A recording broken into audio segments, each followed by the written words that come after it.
नमस्कार दोस्तों, आप देख रहे हैं टुडे टॉक्स यूट्यूब चैनल।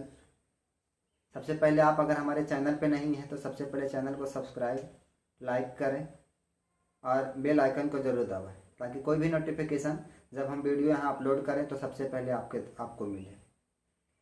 आज का जो टॉपिक है मेरे दोस्तों, बेरोजगारी भत्ता से रिलेटिव है। अगर आपका आर्थिक स्थिति वीक है, कमज़ोर है, आप अगर गरीब फैमिली से हैं, आपका गरीब परिवार से यदि आप बिलोंग कर रहे हैं तो हमारे माननीय मुख्यमंत्री जी द्वारा 1,000 रुपया प्रति माह आपको मिलेगा। आपका बैंक सीधे बैंक अकाउंट में आएंगे।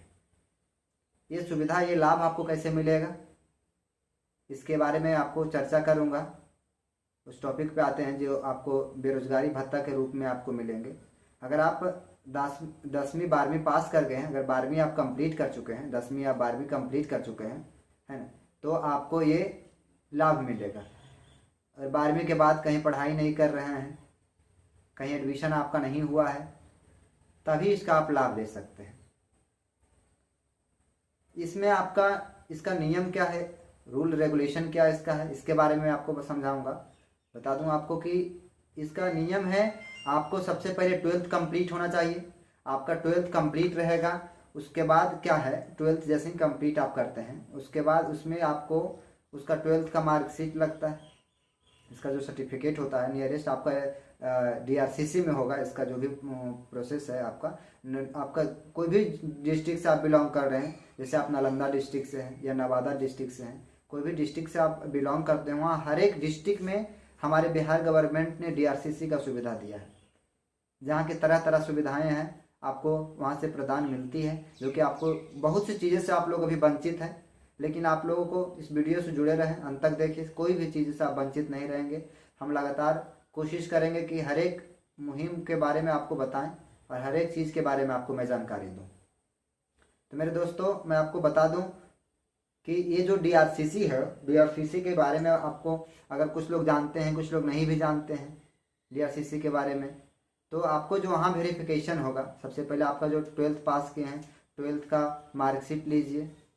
12th का मार्कशीट लीजिए, आप अपना आधार कार्ड लीजिए, बैंक अकाउंट लीजिए, बैंक अकाउंट जो पासबुक होता है पासबुक लीजिए, उसके बाद जाति, उसके बाद आवास जो हो आवास ले लीजिए, और आपका CLC जो TC होता है, जब 12th पास करते हैं, 12th पास करने के बाद आपको जो TC मिलता है, TC सभी का ये जिरोक्स ले करके और ओरिजिनल एक एक फ़ोटो कॉपी करा लेना है और एक एक ओरिजिनल ले लेना है।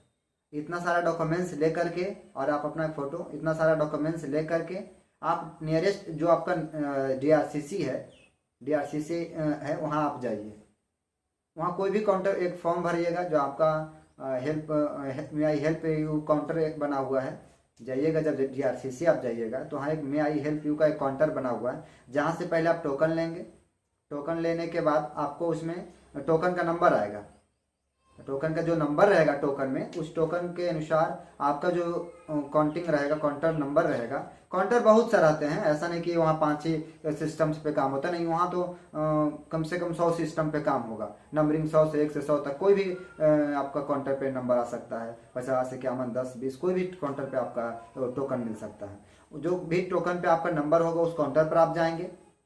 काउंटर पे जाएंगे तो वहाँ पे जैसे ही आप काउंटर पे जाएंगे तो वहाँ पे आपको जब देंगे टोकन और फॉर्म फिलअप करके देंगे, वो आपको वहाँ से हो जाएगा। DRCC में आपको पता चल जाएगा।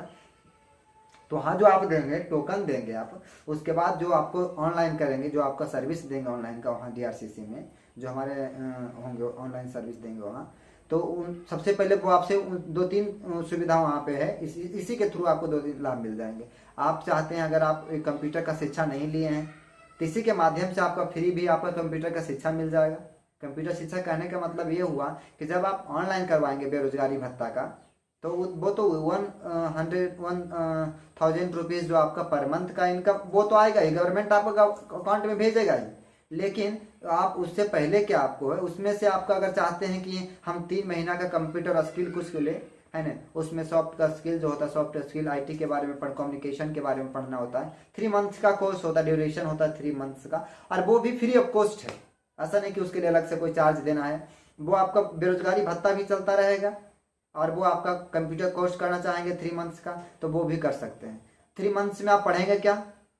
3 मंथ्स में आपको उसमें एक IT होता है, इंफॉर्मेशन टेक्नोलॉजी, जो टेक्नोलॉजी के बारे में जानना होता है, कम्युनिकेशन संचार जो होता है, सॉफ्ट का स्किल जो कंप्यूटर कुछ बेसिक है ना, वो आपको उसके बारे में पढ़ना होता है। वो एक एक महीने हर एक IT के बारे में 1 महीना पढ़ाया जाएगा, कम्युनिकेशन के बारे में 1 महीना पढ़ाया जाएगा, सॉफ्ट का स्किल के बारे में 1 महीना पढ़ा। और आपके हर एक प्रखंड स्तरीय पर, आप अगर कहीं गाँव में रहते हैं, आप गाँव में रहते हैं तो हर एक प्रखंड स्तरीय पर ये सुविधा दिया गया है। आप क्या है, वहाँ से रजिस्ट्रेशन जब आपका बेरोजगारी भत्ता का होगा और KYP का जब रजिस्ट्रेशन हो जाएगा, तो वहाँ से आप अपना लोकल जहाँ भी आप हैं, आपका प्रखंड स्तरीय पर गांव में रहते हैं तो प्रखंड स्तरीय पर आपका ये सुविधा दिया गया है।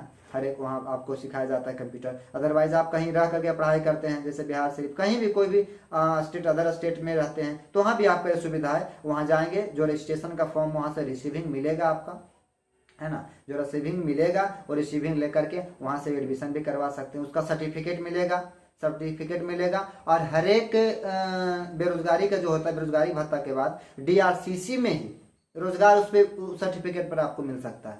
अब रोजगार कैसे मिलेगा आपको? उसी सर्टिफिकेट, जो आपका 3 महीना का सर्टिफिकेट होगा, 3 महीना सर्टिफिकेट मिलने के बाद क्या होगा, वहीं पे आपका बेरोजगारी को रोजगार का मेला लगता है। अब मेला कहाँ? उसी DRCC में लगता है। हर एक मंथ रोजगार का मेला लगता है, वहीं पे डायरेक्ट ज्वाइन मेरिट बनते हैं।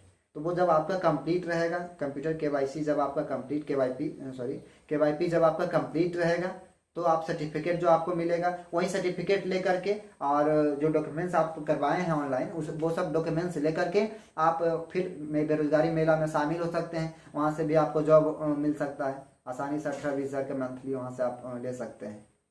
और ये आपका जब रजिस्ट्रेशन कंप्लीट हो जाएगा, जब रजिस्ट्रेशन कंप्लीट होगा, KYC कोर्स करना चाहेंगे तब इतना करना पड़ेगा। आप चाहते हैं कि हम कोई कोर्स नहीं करें, सिर्फ हमें पैसा से जरूरत है, पैसा इसलिए देती है, आर्थिक तंगी से आप मजबूर हैं और आपके पास इनकम नहीं है, आप कोई फॉर्म फिलअप करना चाहते हैं 12th के बाद। मैक्सिमम लोग का क्या होता है, 18 के इंटर करने के बाद 18 ईयर्स हो जाता है, 18 वर्ष पूरा जाता है, तो 18 वर्ष के बाद कोई भी फॉर्म फिलअप कर सकते हैं। तो आप चाहते हैं कि हम कोई फॉर्म फिलअप करते हैं, लेकिन आपके पास आर्थिक तंगी की वजह से वो फॉर्म फिलअप नहीं कर पा रहे, इसलिए वो स्वयं सहायता भत्ता योजना हमारी गवर्नमेंट देता है। ऐसा नहीं कि वो पेमेंट देता है आपको पॉकेट में रखने के लिए, ऐसा यूज नहीं करना है। वो आप मिस यूज नहीं करिए। जो गवर्नमेंट पेमेंट देते हैं, कहीं ना कहीं सोच समझ के वो आपको पेमेंट दे रहे हैं, ऐसी बेफालतू में आपको पेमेंट नहीं दे रहे हैं। 12th आप कंप्लीट करते हैं, कोई फॉर्म फिलअप करना है, तो वो सरकार आपका पर मंथ का दे रहा है, उसी से आप कर लें। वहाँ जा करके आप पेमेंट भरिए, वहाँ से जो भी आपका फॉर्म फिलअप करवाना है करवा सकते हैं। आपको बाकी अगर किसी भी प्रकार का आपको प्रॉब्लम होता है DRCC में, आपको कहीं भी कोई भी काउंटर पे पूछ सकते हैं, किसी से भी पूछ सकते हैं। सोचें, देर नहीं करिए, जितना जल्द हो सके जाइए अपना DRCC में, जाकर के अपना सारा डॉक्यूमेंट लेके जाइए और वहाँ जल्द से जल्द आप अपना रजिस्ट्रेशन करवाइए। बस फिर अगर किसी भी प्रकार का प्रॉब्लम होता है, आप कहीं भी अपना कोई फ्रेंड सर्कल से में पूछ सकते हैं, कोई टीचर से भी इसके बारे में पूछ सकते हैं, क्योंकि सभी लोग, अधिकतर लोग इसके बारे में जानते हैं। चलिए ठीक है, धन्यवाद आपका। जय हिंद, जय भारत।